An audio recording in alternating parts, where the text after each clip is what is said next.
अस्सलाम वालेकुम वरहमतुल्लाह। हम लोग अबू जहल के घर से और अल्लाह के रसूल सल्लल्लाहु अलैहि वसल्लम के मकान से, उसके बाद जन्नत मौला से वापस आ गए। हमारे टीम के लोग आगे आगे हैं और कुछ लोग पीछे हैं। ये हरम शरीफ है, देखिए ये हरम शरीफ है।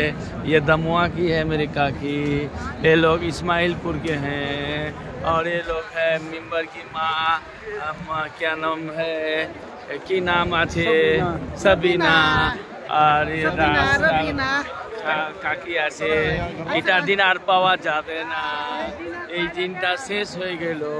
আল্লাহ যার নসিবে লিখবে তাই পাবে, নাহলে আর পাবে না। সবটি লোক আগা দিকে চলে গেল ইনশাআল্লাহ তাআলা।